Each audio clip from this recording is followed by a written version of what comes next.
And yet another very lovely morning out there to all of you, my dearest friends. We left off in Hosea chapter 8 with God rebuking very heavily the calf worship that was going on in the northern tribes part of Israel, which is where we pick up right here in Hosea chapter 9. Rejoice not, O Israel, for joy as other people, for thou hast gone a whoring from thy God. Thou hast loved a reward upon every corn floor.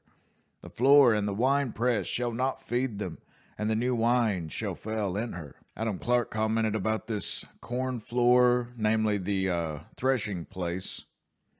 Hitherto thou hast acted as a common harlot, who goes even to the common threshing places. See, harlots would go there because that was the time of the harvest, and they thought that they would get some money or something, wheat. Connects herself with the meanest, the lowest of the low, in order to get a hire even of the grain there threshed out. Verse 3, They shall not dwell in the Lord's land, but Ephraim shall return to Egypt, and they shall eat unclean things in Assyria. It's quite the known thing that these 10 tribes would be forced into worshiping the other idols, much like we see with Shadrach, Meshach, and Abednego in Babylon, the Jews in Babylon. Well, that was happening basically to all of the idol worshippers from the northern kingdom. They shall not offer wine offerings to the Lord, neither shall they be pleasing unto him. Their sacrifices shall be unto them as the bread of mourners. All that eat thereof shall be polluted for their bread, for their soul shall not come into the house of the Lord. And this prophecy is just denoting about how their ceremonies during the idol worship would become a thing of contamination. What will ye do in the solemn day, and in the day of the feast of the Lord? For lo, they are gone because of destruction. Egypt shall gather them up. Memphis shall bury them, the pleasant places for their silver. Nettles shall possess them, thorns shall be in their tabernacles. The days of visitation are come. Now, once again, we've went over this before, but the days of visitation is much like what Christ's parables would allude to with the husbandman of a vineyard, the owner of a vineyard, coming back after a season to see what the workers have done. And once that the man comes back, the servants are rewarded in whatever way that they may be. Some are rewarded with blessings, some are rewarded with punishments. And that's the threat right here, the warning rather. The days of visitation are come, the days of recompense are come. Israel shall know it. The prophet is a fool, meaning the false prophets. The spiritual man is mad, insane, for the multitude of thine iniquity and the great hatred. The watchman of Ephraim was with my God, but the prophet is a snare of a fowler in all his ways, and hatred in the house of his God. The false prophet is crazed, either in the depraved public opinion that Hosea scornfully describes, or he is driven mad, distracted by the persecutions to which he is subjected. The latter is more probable, how he would be subjected to persecutions at that time for all the false prophecies, probably put to death, many of them. They have deeply corrupted themselves, as in the days of Gibeah.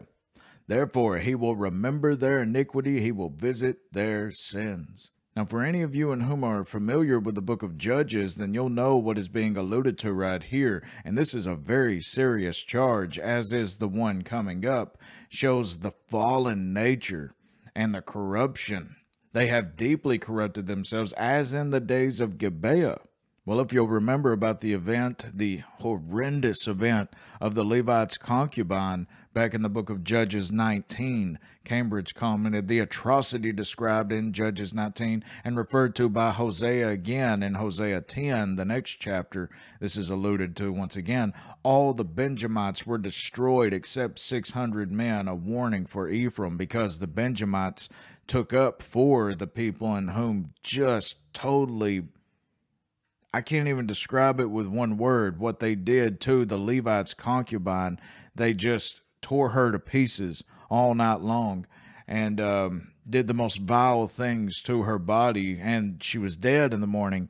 And the Levite, he comes out, he winds up, she dies at the door, and he takes her home and he cuts her body into pieces and sends the several parts of her out to all the tribes, and they gather together. And Benjamin, was the only one in whom wouldn't, because it was basically within their jurisdiction, the man in whom did this. So they go to war against Benjamin, kill all of them, almost. The tribe of Benjamin almost fully annihilated except for 600 men. This all was a warning for the northern tribes. And once again, this really shows the depraved nature of the society at that point, how they had all become like that one city. But it even gets worse on the next verse. I found Israel like grapes in the wilderness. I saw your fathers as the first stripe in the fig tree at her first time, but they went to Baalpeor and separated themselves unto that shame, and their abominations were according as they loved. Now, if you haven't heard about what went on with this Baalpeor, well, then I greatly applaud you, my friends, because this is such an unclean false god to have been pointing towards. Baal of Peor.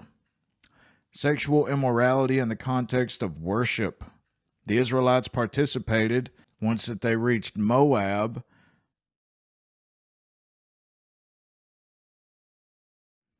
Remember in the days of the wilderness, and then they come into Moab, and suddenly this Moabite worship began, which, once again, they worshiped this false god through sexual immorality, and Baalpeor is known as the god of openings. Now, I'll leave that to you to figure out what that's actually referring to. The Israelites did more than commit sexual immorality. By joining with the Moabites in their worship of Baal through such sex, they joined in worshiping Baal.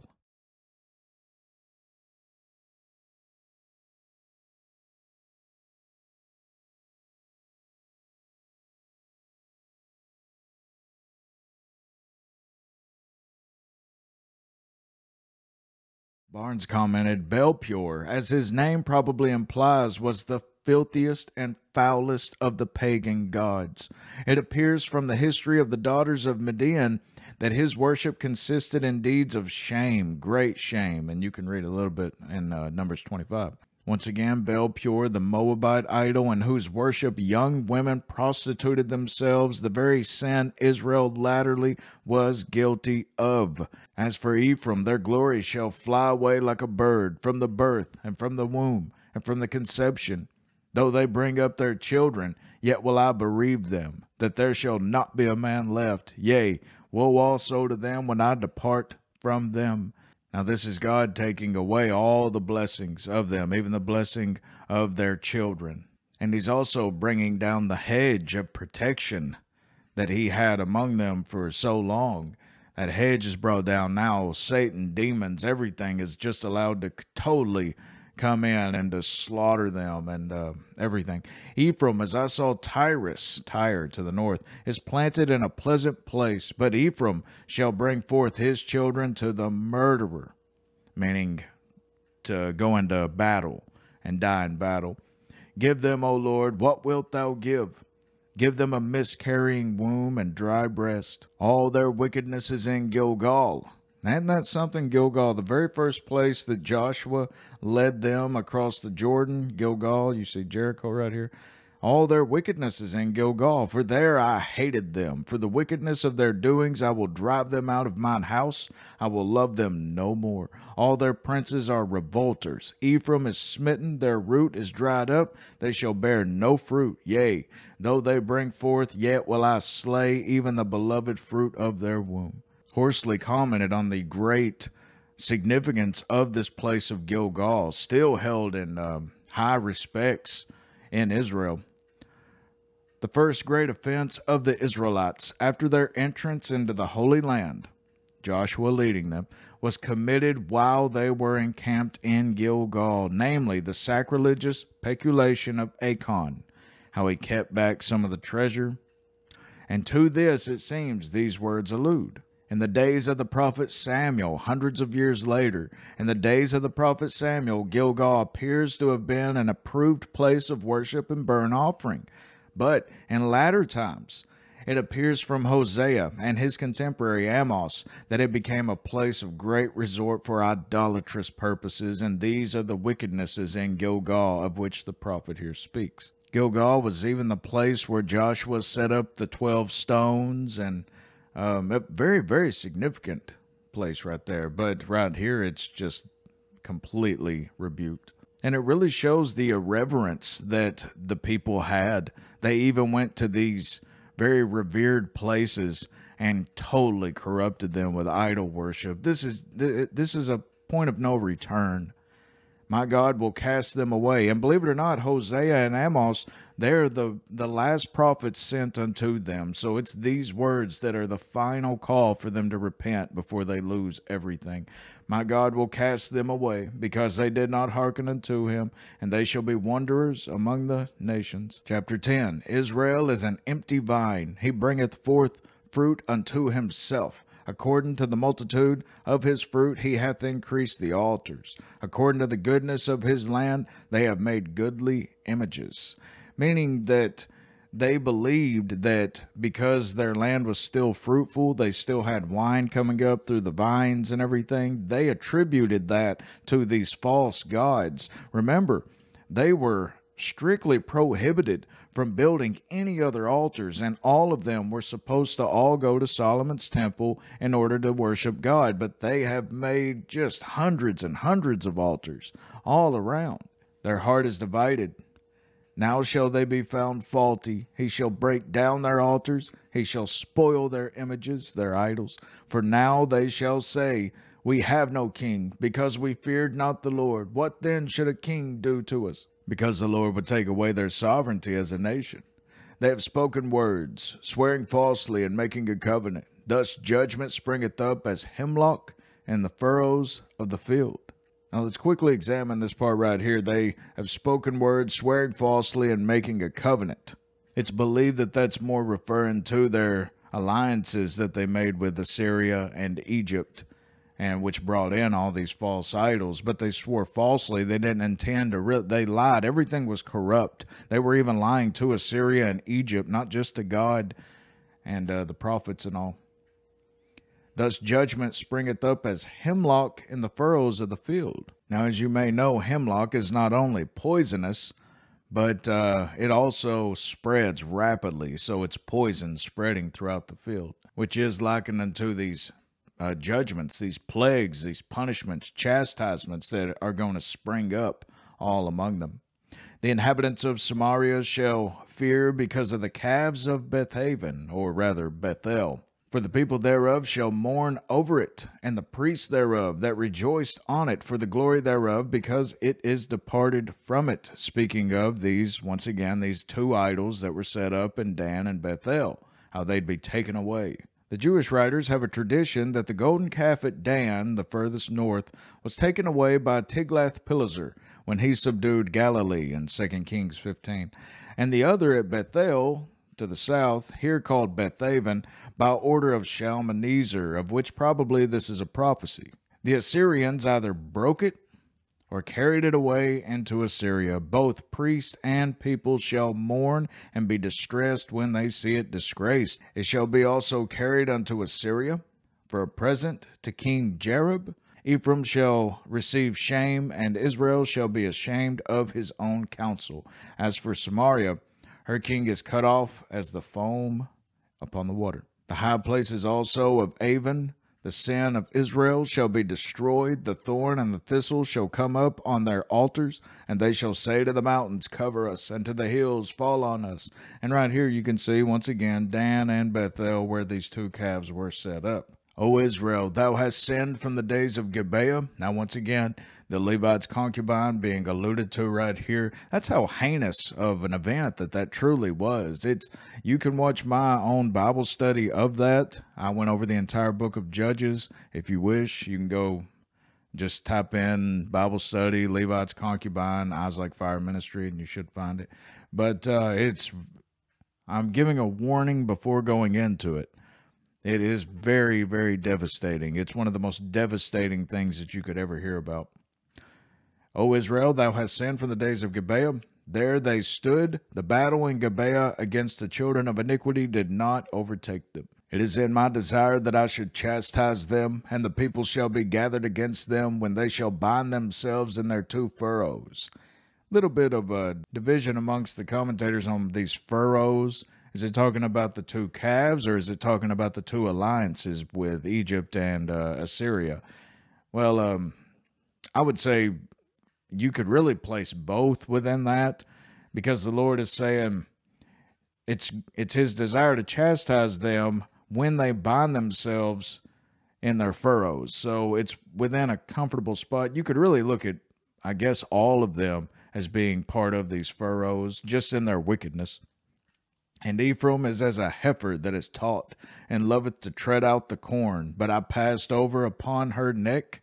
Speaking of the yoke placed upon her neck, I will make Ephraim to ride. Judah shall plow, and Jacob shall break his clods. As horses are brought to work by one that can bring them to bear and carry the rider, how they're broken, and then you can ride them, training them, taming them, whatever.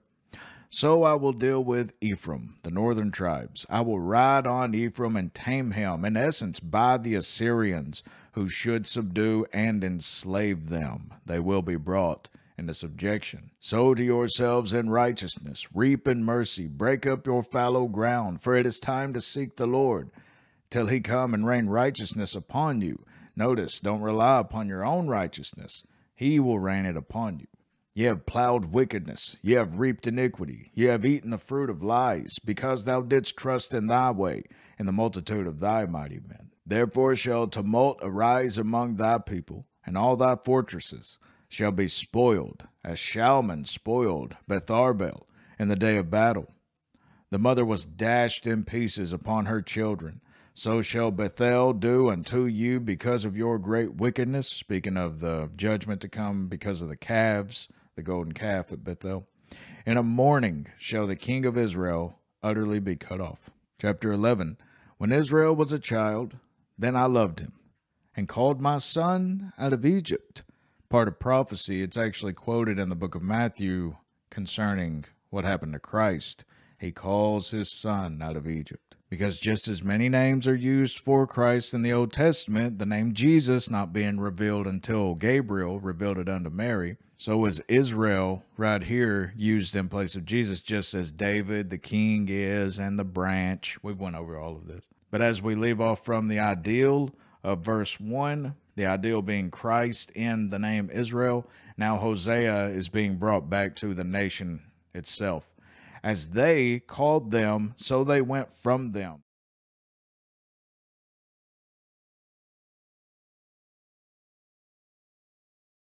They sacrificed unto Baalim and burned incense to graven images. I taught Ephraim also to go, taking them by their arms, but they knew not that I healed them. I drew them with cords of a man, with bands of love, and I was to them as they that take off the yoke on their jaws, and I laid meat unto them. He shall not return unto the land of Egypt, but the Assyrian shall be his king, because they refuse to return. And the sword shall abide on his cities, and shall consume his branches, and devour them because of their own counsels. And my people are bent to backsliding from me. Though they called them to the Most High, none at all would exalt him. Though they be called to worship in the highest sense, they prefer the lowest, even Baalpeor.